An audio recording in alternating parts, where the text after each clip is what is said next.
오늘은 좀 오래된 고전 유머 하나 시작하면서 시작해 보려고 합니다. 콩쥐 팥쥐 얘기예요. 콩쥐 팥쥐 아시죠? 예. 하루는 계모가 또 콩쥐한테 호미자루 한 자루를 던져주면서 오늘 해가 지기 전까지 저 뒷산에 있는 텃밭을 다 개간을 해라 하고 일을 시켰답니다. 그래서 이제 콩쥐가 이 호미자루 하나 들고 뒷산에 가서 열심히 밭을 이제 개간을 하는 거죠. 그런데 그만 돌뿌리에 이 호미자루가 걸리면서 호미자루가 땡강하고 부러지고 만 겁니다. 이제 큰일 난 거예요. 이거 다 개간을 해야 되는데. 그래서 서럽게 엉엉 울고 있으니까 어디선가 갑자기 펑 하면서 검은 소 한 마리가 탁 나타난 거예요. 콩쥐야 콩쥐야 왜 우니? 콩쥐가 탁 상황을 얘기하니까 검은 소가 걱정하지 마라, 내가 오지 않았느냐, 너 시컷 놀다가 와라. 그래서 콩쥐가 안심을 하고 정말 시컷 놀다가 점심 나절에 한번 와봤답니다. 그랬더니 이 검은 소가요, 그 밭에 한가운데 앉아서 쭈그리고 앉아서 뭔가를 열심히 하고 있더래요. 그래서 가까이 가서 보니까 뭘 하고 있냐면 호미자루를 열심히 붙이고 있더라는 거예요. 그래서 콩쥐가 큰일 난 거죠. 벌써 해는 중천에 떴는데 이거 큰일 난 거예요. 그래서 또 막 엉엉 울으니까 이번엔 또 펑 하면서 아주 건장하게 생긴 장정 20명이 쫙 나타난 거예요. 콩쥐야 콩쥐야 왜 우니? 그랬더니 또 콩쥐가 막 상황을 설명을 합니다. 이거 다 개간해야 되는데 저 소가 아직도 저렇게 호미자루만 붙이고 있다고. 그러니까 20명의 장정이 걱정하지 마라, 우리가 오지 않았느냐, 너 해질 때 와라. 그래서 콩쥐가 정말 안심을 하고 시컷 놀다가 해질녘에 왔대요. 그랬더니 장정 20명이 밭 한가운데 서서 둥그렇게 서가지고 뭔가를 열심히 하고 있더랍니다.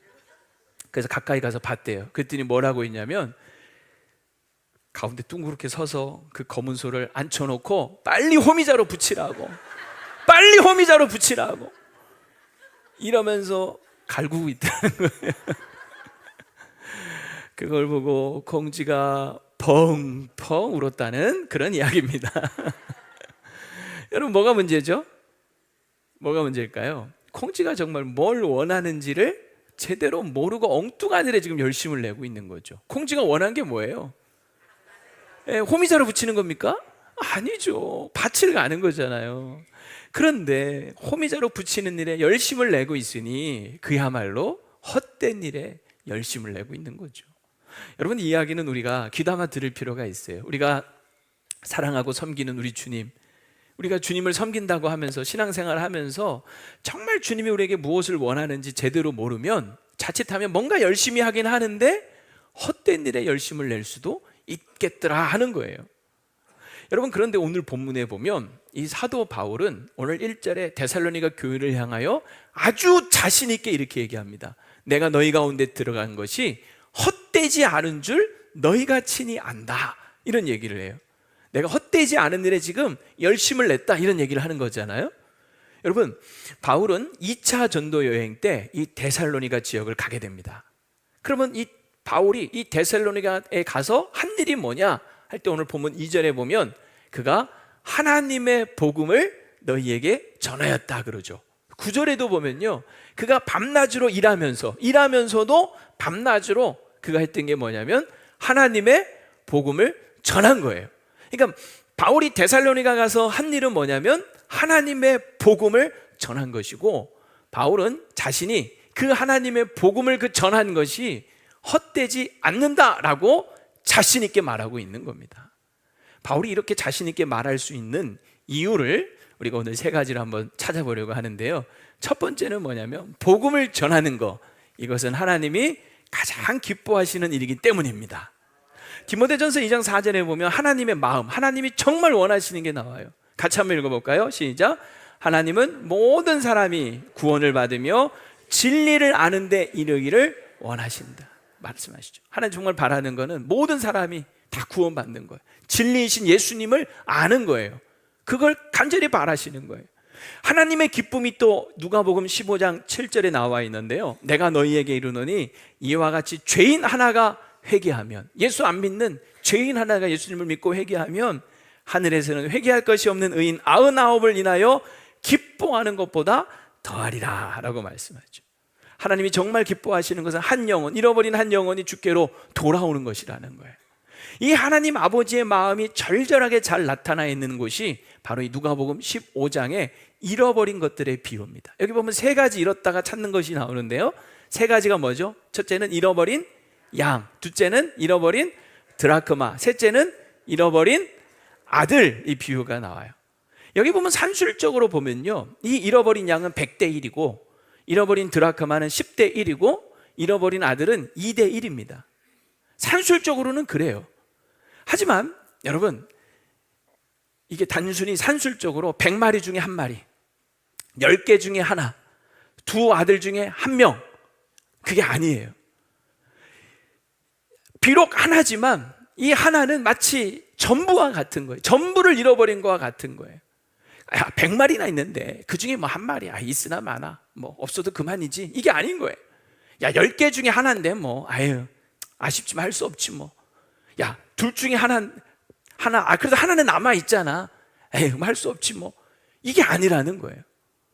그래서 이 잃어버린 것들의 비유는 그 하나를 찾기 위해서, 그 한 마리, 그 한 개, 그 한 아들을 찾기 위해서 찾도록 찾고 기다리고 기다리는 내용인 거예요.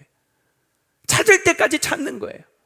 그리고 찾았을 때는 마치 모든 것을 얻은 것처럼, 세상 전부를 얻은 것처럼 기뻐하면서 잔치를 벌이는 거죠. 이게 바로 하나님 아버지의 마음이라는 것입니다.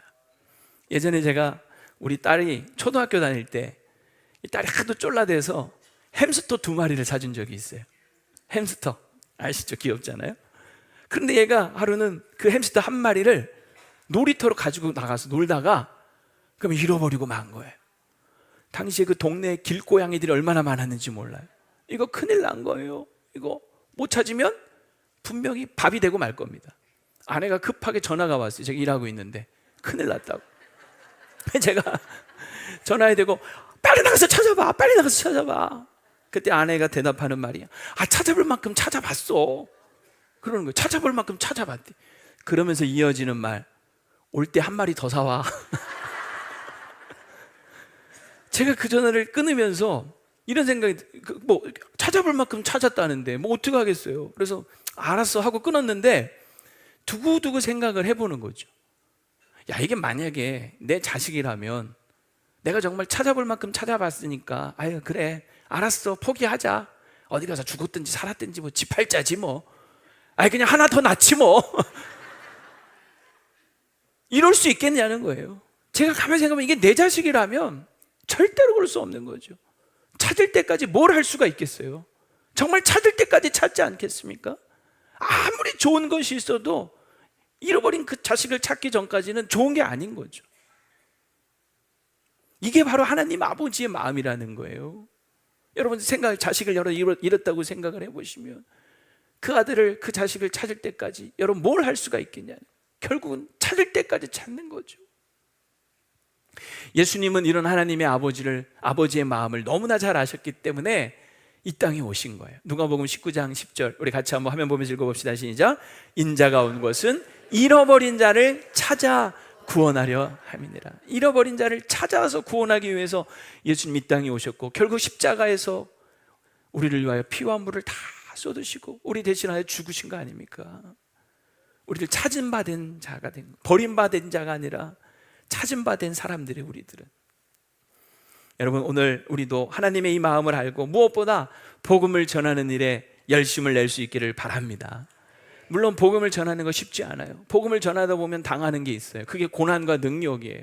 바울도 오늘 데살로니가에서 복음을 전했지만 그 바로 직전에 거쳐갔던 것이 빌립보입니다.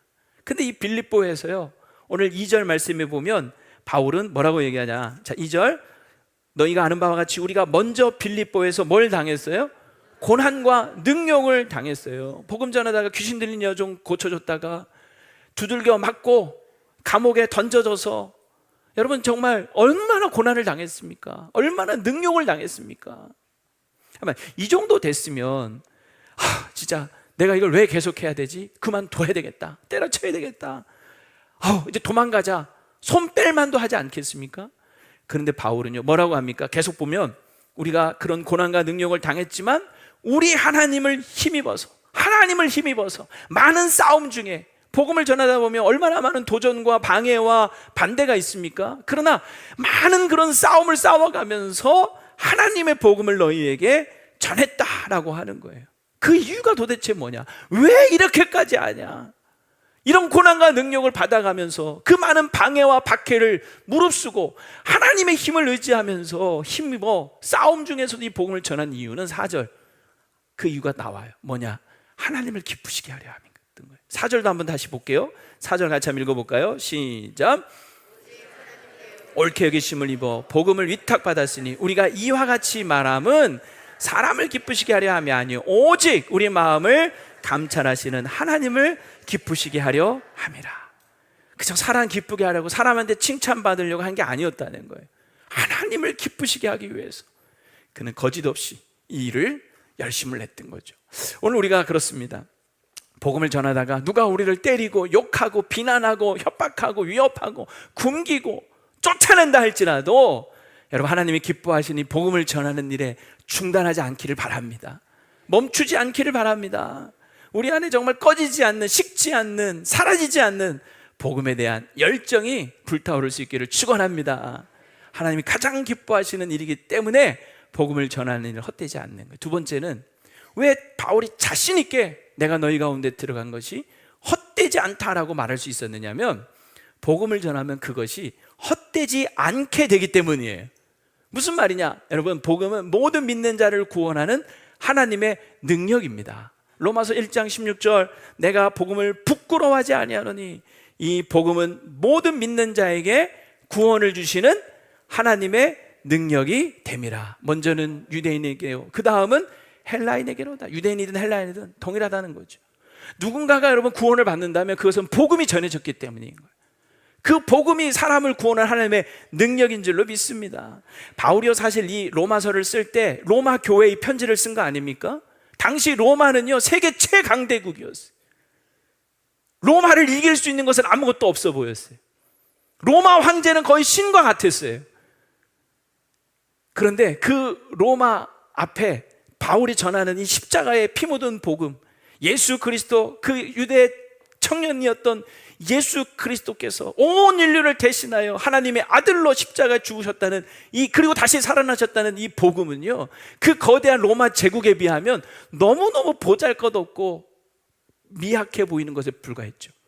근데 바울은 뭐 하지 않는다? 부끄러워하지 않는다는 거예요. 내가 복음을 부끄러워하지 않는다. 그 이유가 뭔지 아세요? 이 복음이 전해지는 곳마다 구원의 역사가 나타나기 때문에, 이 복음이 전해지는 곳마다 하나님의 생명의 역사가 일어나기 때문에 그걸 바울은 안 거죠. 결국 여러분 보십시오. 결국 로마는 이 십자가의 복음 아래 정복되어지지 않습니까? 복음이 하나님의 능력인 줄로 믿습니다. 여러분, 오늘 본문의 배경도 좀 더 살펴보면 그래요. 바울이 2차 전도여행 때 데살로니가를 갔다 그랬잖아요. 열심히 복음을 전했습니다. 일하면서도 밤낮으로 복음을 전했어요. 밤낮 일하면서도 복음을 전했어요. 그랬더니 거기에 많은 헬라인과 적지 않은 귀부인들이 예수님을 믿게 됩니다. 얼마나 신나요. 그런데 이걸 시기하는 유대인들이 바울을 죽이겠다고 달려들기 시작하는 거예요. 그래서 바울은 결국 단 3주 만에 그 데살로니가에서 도망치듯 빠져나와야만 했습니다. 불과 3주. 그것도 야반 도주를 했어요. 그래 여러분, 이 바울의 데살로니가 이 사역은 정말 초라하게 실패로 끝난 것처럼 보이는 거죠. 근데 오늘 바울은 뭐라고요? 내가 너희 가운데 들어간 것이 뭐하지 않다? 헛되지 않다는 거예요. 우리가 볼 때는 야, 헛되구나 라고 생각할지 모르지만 바울은 헛되지 않다라고 얘기하는 거예요. 그 이유가 뭐냐면 나중에 여러분 보니까 그 믿었던 몇몇 사람들이 그냥 바울이 떠나고 그냥 아무도 없었지만 자기들끼리 열심히 믿음을 지키며 교회를 세운 거예요. 그래서 여러분, 우리가 데살로니가 2장을 읽었습니다만 1장에 보면 이 교회가요 얼마나 멋진 교회인지 몰라요. 믿음의 역사, 사랑의 수고, 소망의 인내가 있는 그런 교회가 돼요. 믿음, 소망, 사랑이 넘치는 교회가 됩니다. 그리고 모든 믿는 자의 본이 되는 교회가 돼요. 마게도냐와 아가야, 그 당시에 이 유럽 지역을 얘기해요. 유럽, 그리스, 여기에 모든 그 지방에 이들의 믿음의 소문이 각처에 퍼질 정도로 진짜 멋진 교회가 된 거예요. 여러분, 바울의 이 3주간의 복음 사역은 결코 헛되지 않았던 거죠. 실패한 것처럼 보였지만 실패하지 않았던 거예요. 할렐루야. 여러분, 이게 바로 복음의 능력인 거죠. 어제 우리 토요 전도대가요, 노방 전도를 하면서 너무 멋진 일을 하셨어요. 토스트를 만들어 가지고 구워서 이 생수와 함께 노방 전도를 하셨어요. 그래서 제가 그 소리를 듣고 얼른 달려가 가서 기도도 해드리고 그랬는데, 여러분, 어제 얼마나 더웠습니까? 그런데 그 더운 날씨에도 그 불판에 그 토스트를 굽는데 그 열기에 그냥 얼굴이 시퍼렇게 달아올라 있더라고요. 그런데도 신나서 막 토스트를 굽고 지나가는 분들 막 일로 오세요 오세요 하면서 전도를 하는 그 모습에 제가 그냥 콧날이 시큰해지더라고요. 야, 너무 귀하다, 너무 귀하다. 여러분, 귀하죠? 그런 거 왜 해? 그런 거 해서 뭐 해? 혹시 그렇게 생각하시는 분이 있습니까? 가끔 있더라고요. 아주 정말 속이 좀 삐딱하신 분들은요, 이런 생각을 해요. 그거 그렇게 먹으면 다 먹고 튀어. 먹튀라고 하죠. 전문 용어로. 먹고 튄다는. 와, 그런 거 하면 다 그것만 먹고 교회 안 나온다는 거죠. 에? 그 열심히 씨 뿌려봐야, 우리가 뭐 초청잔치 한다고 해서 뭐 열심히 뭐 밥도 사고 뭐 또 전도 선물도 주고 또 뭐 내일 다음 주 오면은 또 우리 막 오셨다고 막 선물도 드리면 그거 다 받고 뭐 해요? 그게 뭐 뿌려봐야 소용없다. 뭐 먹고 튀는 거 아니냐. 밑 빠진 독에 물 붓기 아니냐. 꼭 이렇게만 생각하시는 분들이 가끔 있더라고요. 제가 이제 군목으로 군사회가 하다 보면 이 군선교 중요합니다, 군선교 도와주세요, 기도해 주세요, 후원해 주세요 하면 정말 대부분의 사람들은 호의적이세요. 그런데 아주 가끔 회의적인 분들이 있어요. 호의적이지 않고 회의적인 분들이 있는데, 그분들의 대표적인 말들이 뭐냐면, 그 군대에서 그 교회 다니는 거 그거 뭐 다 초코파이 때문에 교회 나오는 거 아니냐, 그 초코파이 신앙 아니냐, 그 초코파이 먹고 튀는 거 아니냐, 밑 빠진 독에 물 붓기 아니냐, 뭐 이런 식으로 이제 얘기를 하시는 거죠. 근데 실제로 제가 이렇게 해보면, 요즘이야 좀 덜합니다만 옛날에는 초코파이 2개 준다고 하면 애들이 종교를 막 바꿔요. 3개 준다 그러면 막 영혼을 판다 그래요. 막. 여러분, 군생활 요즘은 많이 편해지면 정말 옛날에 힘들 때는 정말 그 초코파이 한 개, 그 달달한 그게 너무너무 목숨처럼 귀한 거죠. 그거 하나 먹으려고 정말 교회 나오는 애들이 있었어요. 있다고요. 근데요, 제가 이제 훈련소 사역을 했다 그랬잖아요. 육군훈련소에서 2년 동안 사역을 했는데, 제가 2년 동안 사역을 하면서 제가 장담하건대 초코파이 때문에 교회 오는 애들은 단 한 명도 없었어요. 제가 이걸 100% 장담할 수 있어요. 이렇게까지 제가 장담하는 이유가 있어요. 그때 우리는 가나파이를 줬어요.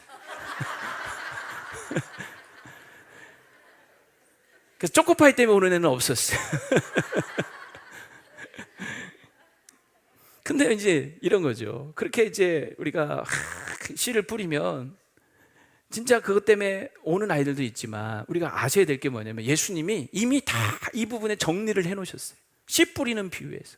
씨를 뿌리잖아요. 씨는 복음입니다. 씨 자체는 문제가 없어요. 그런데 그게 때로는 길가, 돌밭, 가시덤불에 떨어지는 거예요. 퍼센테이지로 따지면요 75%. 그리고 좋은 밭에 떨어진 거 25%. 놀라운 사실은 뭔지 아십니까?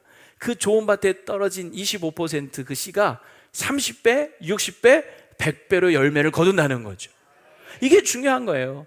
여러분, 우리가 씨를 뿌릴 때 다 그것이 열매 맺고 자라기를 바라지만 다 그러지 않을 수 있는 거예요. 열심히 전도해서 다음 주에 많이 오셨어. 그런데 정말 많은 분들이 선물만 받고 다시는 안 올 수도 있어. 하지만 중요한 건 그 중에 단 한 명이라도 정말 예수님을 믿고 교회 등록해서 주님 앞에 돌아온다면, 여러분, 그것은 하나님이 기뻐하실 일인 거예요. 헛되지 않은 일인 거예요. 아멘이십니까? 그래서 우리는 어찌하든지 간에 때를 얻든지 못 얻든지 씨를 뿌리는 거예요. 열심히 전도하고 눈물로 씨를 뿌리고, 열심히 전도 물품 나눠주고 씨를 뿌리고, 그리고 때가 기회가 되면 물도 줘야 돼. 물. 그게 뭐냐면 목장에 초청하고 섬기고 사랑을 베푸는 거죠. 그러면 우리가 씨를 뿌리고 물을 주지만 그것을 자라게 하시고 열매 맺게 하시는 분은 누구? 하나님이신 줄로 믿습니다. 우리가 다 알지 못해요. 복음을 전하면 막 당장 열매가 있으면 좋겠지만 때로는 그렇지 않을 수 있어요. 그러나 분명히 하나님은 우리가 모르는 가운데서 일하시고 열매 맺게 하시고 헛되지 않게 하실 줄로 믿습니다. 영생을 주시기로 작정된 자는 다 믿더라. 사도행전 13장 48절 말씀이죠. 참 재미난 건 뭔지 아세요? 한 번은 제가 훈련소 있을 때 이런 일이 있었어요. 훈련병 하나가 이 훈련소 교회 와서 너무너무 은혜를 많이 받고 힘을 얻고 위로를 받은 거예요. 그 힘든 훈련 중에 교회 오는 게 낙이었고 너무너무 즐겁고 용기를 얻어서 훈련을 잘 받았던 거죠. 그래서 너무 감사한 마음이 있는데 그래서 헌금을 하고 싶은 거예요. 근데 이 훈련병들이 가지고 있는 돈이 없거든.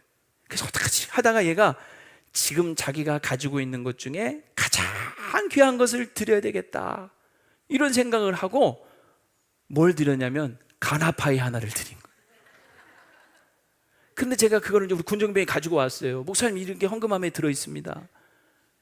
봤더니 그 가나파이가요 다 가루가 돼 있어. 그 비닐봉지 안에. 이걸 얼마나 주머니에 넣고 다니면서 만지작거렸으면 이게 뽀사져가지고 가루가 돼 있는 거예요.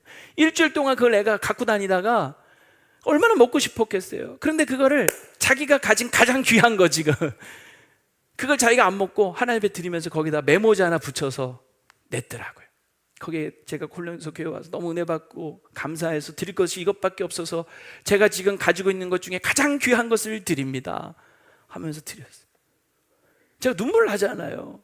그래서 그걸 우리 이제 훈련병들 전체 앞에서 그 메모지를 읽어주면서 소감을 사연을 얘기를 해줬어요. 근데 그 다음 주일날 군정병이 또 막 달려요. 목사님 왜 그랬더니 헌금함에 지금 가나파이가 몇 개가 쌓였습니다. 이거 100% 리얼 사건입니다. 그 아이들이 다 같은 마음이었던 거죠. 그 귀한 것을 하나님 앞에 드리는. 그냥 우리가 이렇게 다 밑빠진 물붓기처럼 사라지는 것 같지만 그 가운데 은혜 받고 변화되는 인생들이 분명히 있더라는 거죠. 한 영혼, 한 번의 그 예배가 한 사람의 인생을 뒤바꿔 놓는 그런 일들을 우리가 얼마든지 볼 수 있어요. 한 번은 제가 그 교회에서 훈련소 교회에서 저녁마다는 이렇게 외부에서 좋은 간증자들을 초대해서 문화 공연도 하고 이렇게 간증 집회를 했어요. 한 번은 한양대 색소포니스트 심삼종 교수님을 모신 적이 있습니다.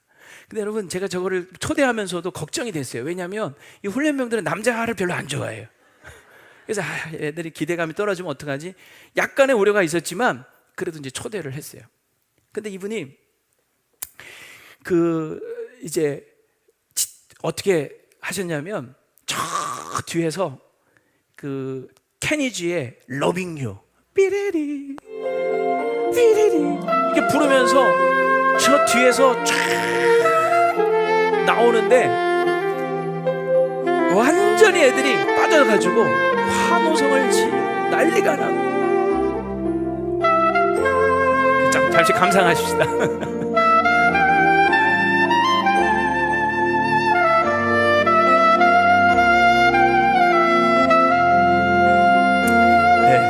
저 영상은 제가 오늘 특별히 찾아본 거고요. 훈련소는 아니고 어쨌든 그러면서 이분이 쫙 그 캐리지를 삐리리 하더니 간증을 시작을 하시는데 이렇게 얘기하는 거예요. 여러분 저도 25년 전 1990년도에 여러분과 같이 이 훈련소 교회 저 뒷자리에서 제 인생의 처음 예배를 드렸습니다. 이 얘기를 하시면서 시작을 한 거예요. 저는 몰랐어요 사실은. 그러니까 막 애들이 훈련병들이 또 와 우리 선배님이다. 근데 이분 사연이 그거야. 자기는 강원도 태백 탄강촌에 그 집안이 불교 집안에서 교회는 아무 상관없이 태어난 그런 집안이었대요. 네 아들이 있었는데 그 중에 셋째로 태어난 거야. 그래서 이름이 삼종인 거야. 첫째는 1종, 둘째는 2종, 자기가 셋째는 3종. 어디서 많이 들어봤죠? 1동이, 2동이, 3동이. 그러면서 이제 4종인데 넷째는 뭐라 그랬을까요? 4종인데 죽을 사자 같잖아. 말종이도 좀 그렇잖아요. 그래서 크게 되라고 대종이라고 졌대. 어쨌든 1종, 2종이, 3종이 대종이 자기가 셋째로 태어나서 그 가난한 탄강촌 아버지가 맨날 알코올 중독에 사고만 치고 다니시는 그 집안에 아무 소망 없이 그냥 공고 다니면서 대학은 꿈도 못 꾸고 그러고 다니다가 그 고등학교 때 색소폰을 처음 잡게 된 거예요. 그러다가 군대 이제 오게 된 거죠. 교회라고는 한 번도 안 와봤던 분이었는데 훈련소에서 초코파이 먹으려고 주일 오후에 예배를 드린 거예요. 그런데 그날 예능교회에서, 서울 예능교회에서 예수님의 그 일대기에 대한 뮤지컬 공연을 그날 문화예배로 공연을 했는데 이분이 거기서 너무 은혜를 받은 거예요. 그리고 야, 교회가 이렇게 감동스럽고 좋은 곳이구나 하면서 그때 자기가 앞으로 내가 군생활을 하면서 평생 내가 이렇게 교회 한번 다녀봐야 되겠다 이런 마음에 작정을 하고 실제로 의경생활을 하면서 교회를 열심히 다니기 시작했대요. 그런 가운데 하나님을 인격적으로 만나게 되고 그리고 대학에 가고 싶은 꿈이 생기고 그때 후임병, 예수 잘 믿는 후임병을 만났는데 그 후임병의 아버지의 도움을 받아서 꿈을 키우고 그리고 결국 한양대 음대에 합격을 하고 또 피바디 음악대학원 미국에 유학을 가고 그리고 모교 한양대 교수로 자기가 부임하게 됐다네. 근데 자기 인생에 이것은 상상도 할 수 없었던 일이래요. 근데 이 모든 것이 다 자기가 예수님 만나고 예수님 믿게 되면서 하나님이 자기 인생에 부어주신 복이라고 하면서 간증을 하시더라고요. 그러면서 여러분 지금은 이분이 전 세계를 다니면서 또 여러 곳에서 이 색소폰을 불면서 자신의 간증과 복음을 전하고 있는 거예요. 정말 30배, 60배, 100배의 결실을 지금 거두고 있는 거죠. 저는 이번 해피데이 이제 다음 주에 정말 이런 놀라운 은혜의 역사가 우리 교회 안에도 일어났으면 좋겠습니다. 그러면서 이제 그분이 그러는 거예요. 자기 인생에 예수 만난 것이 가장 큰 복이었는데 그 모든 시작이 바로 훈련소에서 드렸던 그 첫 번 예배, 그게 첫 단추였지 않습니까? 여러분 얼마든지 우리 인생에도 여러분 사랑하는 여러분의 가족과 이웃들 인생 가운데도 이런 일들이 일어나게 될 줄로 믿습니다. 그리고 여러분이 그 복음을 위해서 얼마나 또 사랑과 수고, 섬김을 아끼지 않고 물을 주셨습니까?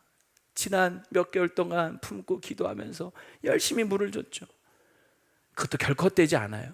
제가 지난주 설교를 준비하면서 어떤 목사님 설교 중에 참 감동이 돼서 하나 소개하고 싶은데요. 인천에 사는 한 믿음 좋은 노 부부 이야기입니다. 이제 코로나가 딱 터진 지 바로 그해 여름 2020년 여름이죠. 사회적 거리두기로 다 웬만한 식당 다 문 닫고 뭐 막 그럴 때 아닙니까? 타격을 엄청 받았을 때죠. 근데 이 노부부가 교회 갔다가 뭐 교회도 그때 막 식당 다 닫고 그랬잖아요.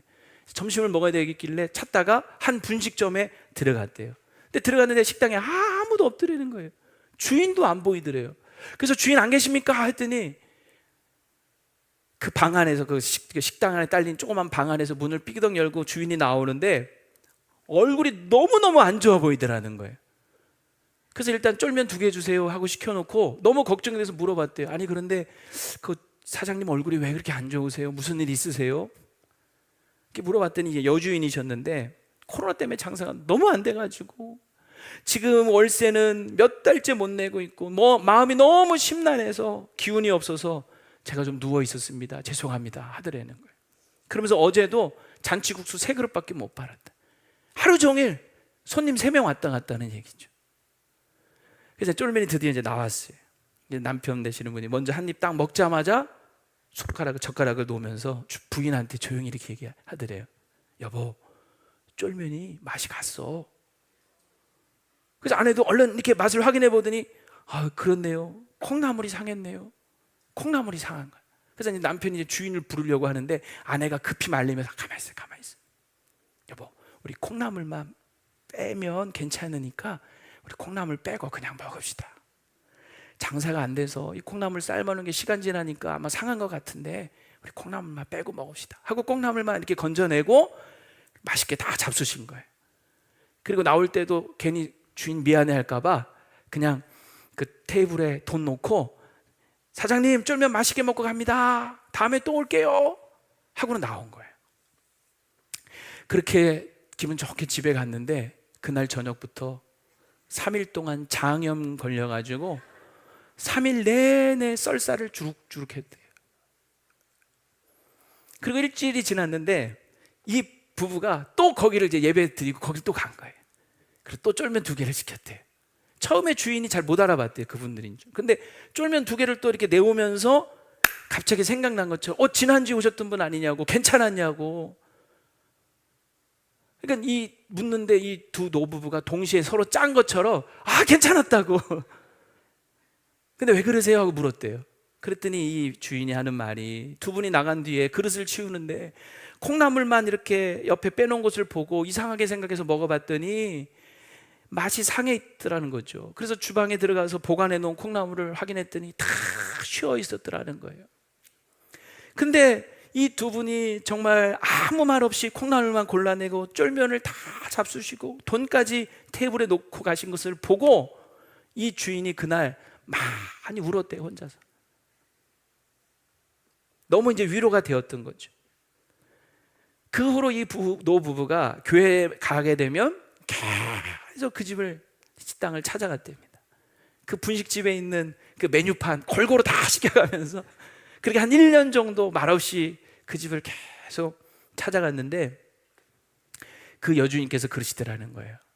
저 지난주에 교회 등록했어요. 저도 이제 교회 다니려고요. 그러시더랍니다. 사실 이분들이 뭐 교회 오세요라는 말도 사실 안 했어요. 근데 딱 보면 알잖아요, 우리 교회 다니는 사람들은.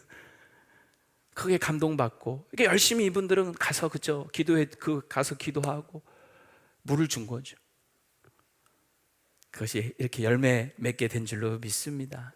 여러분들이 누군가를 사랑으로 섬기는 이 모든 것들이 헛되지 않고 하나님께서 자라게 하시고 열매 맺게 하실 줄로 믿습니다. 이 헛되지 않은 데는 여러분 열심을 내시기를 바랍니다. 세 번째로 바울이 내가 너희들 가운데 들어간 것이 헛되지 않다는 이 말을 하는 세 번째 확신, 자신 있게 말하는 이유는 복음을 전하면 하늘의 상급이 있기 때문이에요. 하나님은 오늘 이 본문 4절에 보면, 자, 한번 4절을 보세요. 다시. 오직 하나님께 옳게 여기심을 입어 복음을 위탁받았으니, 이렇게 시작하죠. 하나님이 우리를 옳게 여기셨다는 거예요. 우리는 부족하고 죄도 많고 얼마나 연약합니까? 그럼에도 불구하고 하나님이 우리를 옳게 여기셔서 믿고 복음을 위탁하셨다는 거죠. 맡겨주셨다는 거예요. 우리는 다 이 복음을 위탁받은 자들입니다. 그래서 이제 두 가지 경우가 발생하는 거예요.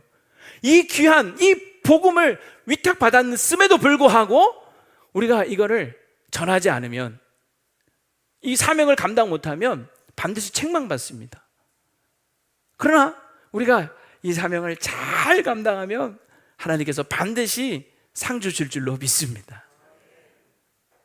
결국 우리는 위탁받은 이 복음에 대해서 두 가지 경우에 서게 될 거예요. 하나님 앞에 언젠가 설 때 내가 너를 믿고 맡겼는데, 내가 너를 먼저 불렀는데 너 왜 복음 전하지 않았느냐? 책망하시든지, 아니면 기뻐하시면서 의의 면류관을 씌워주시든지.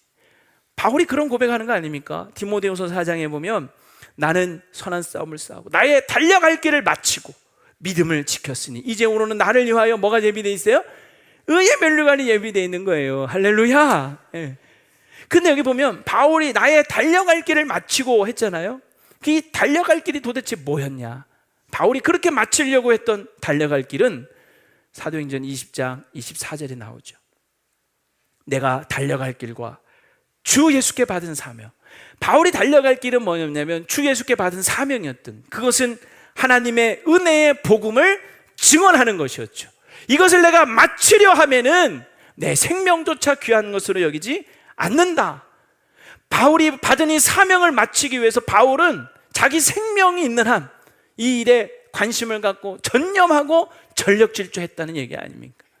자기 생명이 있는 한 바울의 최고의 관심사는 뭐였냐면 바로 이 달려갈 길을 마치는 것이었다는 거죠. 복음을 증언하는 것이었다라고 하는 거죠. 여러분의 최고의 관심사는 무엇입니까? 현대인들의 관심사를 어떤 분이 재미나게 9988234라고 얘기를 하시더만요. 99세까지 팔팔하게 살다가 한 2, 3일 앓다가 돌아가시는 거. 복이죠. 근데 요즘은 이게 또 바뀌었대요.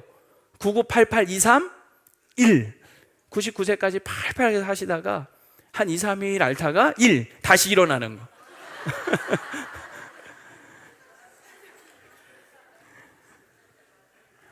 안 죽고 싶다는 거죠. 여러분 얼마나 복이에요. 정말 여러분 건강하고 장수하시기 바랍니다. 그런데 우리의 관심이 그저 정말 세상 사람들처럼 건강하게 안 죽고 오래오래 사는 거 여기에만 있다면 슬프지 않습니까? 우리의 정말 관심은 얼마나 우리가 오래 사느냐가 아니라 우리의 생명이 있는 한 내가 주를 위해 무엇을 감당하며 살 것인가? 나의 사명은 무엇인가?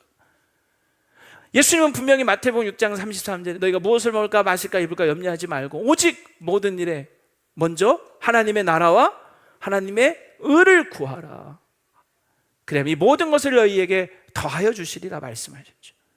우리의 정말 최고의 관심, 내 생명이 있는 한 내가 최고로 관심을 가져야 될 부분은 하나님의 나라, 하나님의 의여야 할 줄로 믿습니다. 제가 남수단의 파병 아프리카 갔을 때 같이 갔던 주임원사님, 장로님이 한 분 계셨어요. 근데 이분이 전역을 1년 앞두고 그 힘든 아프리카에 파병을 지원하신 거예요. 그래서 제가 하루는 물어봤어요.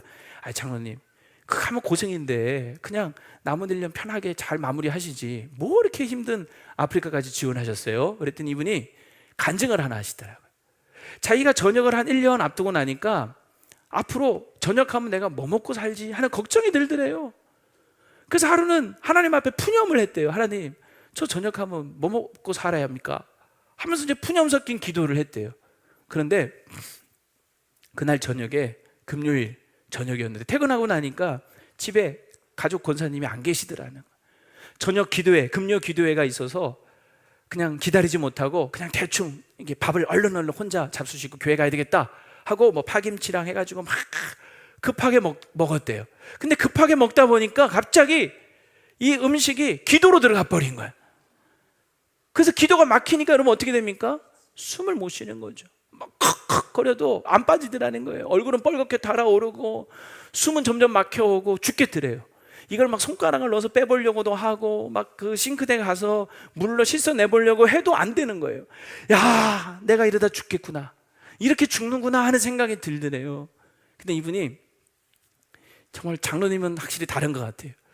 내가 죽기 전에 내가 사랑하는 주님 마지막 한번 불러보거나 죽어야 되겠다, 이 생각이 들더래요. 그래가지고 정말 있는 힘을 다해서 숨도 안 쉬어지는 그 속에서 주여 하고 소리를 질렀는데 그 통에 뭐가 목에서 툭 튀어나오더라네요. 그래서 숨이 훅 쉬어지는데 보니까 파김치 꼬타리, 그 흰 꼬타리 하나가 요만큼이 툭 튀어나오면서 살았대. 그걸 보고 정신을 잃었대요. 그리고 잠시 후에 정신을 차리고 나서 이분이 제일 먼저 한 일이 뭐냐면 회개 기도를 했답니다. 야, 사람 살고 죽는 게 이거 아무것도 아닌데 내가 무엇을 먹을까 마실까, 나 전역하면 뭐 하면 삽니까? 그 걱정하고 있었구나. 내 남은 생에 내 생명이 붙어있나 내가 정말 주님을 위해서 마지막까지 최선을 다해 살아야 되겠다, 이 마음으로 군생활 제일 힘든 곳 어디지 보니까 파병 그거 지원했다는 거예요. 그래서 정말 그 파병하는 기간 동안 교회를 위해서 기도하고 저와 함께 열심히 또 복음 전하고 그리고 명예롭게 전역을 하셨는데 나중에 전화가 왔어요. 목사님, 저 취직했습니다. 원주 LG전자 물류센터 관리실장으로 취직됐습니다 하고 전화 왔더라고요.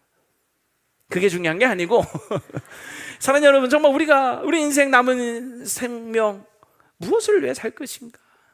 주님을 위해 목숨까지도 주셨는데 정말 주님이 원하시 기뻐하시는 복음을 전하는 일에 힘을 다할 수 있게 되기를 축원합니다. 이제 말씀을 마칩니다. 하나님은 우리가 복음을 전하여 영혼을 구원하는 일에 힘쓰기를 원하십니다. 그 일을 우리에게 믿고 위탁하셨어요. 우리가 이 일에 열심을 낼 때 우리는 결코 헛되지 않은 일에 열심을 내는 것인 줄로 믿습니다. 왜냐하면 이 일은 하나님이 가장 기뻐하고 원하시는 일이기 때문에 그렇습니다. 왜냐하면 우리가 복음을 전하면 그것은 결코 헛되게 되지 않기 때문에 그렇습니다. 왜냐하면 우리가 복음을 전하면 하나님은 다 기억하시고 아름다운 면류관 상급을 주실 것이기 때문에 그렇습니다. 우리 주님 다시 오시는 그날까지 이 복음 전하는 일에 열심을 내는 우리 모두가 되기를 주의 말씀으로 축원합니다.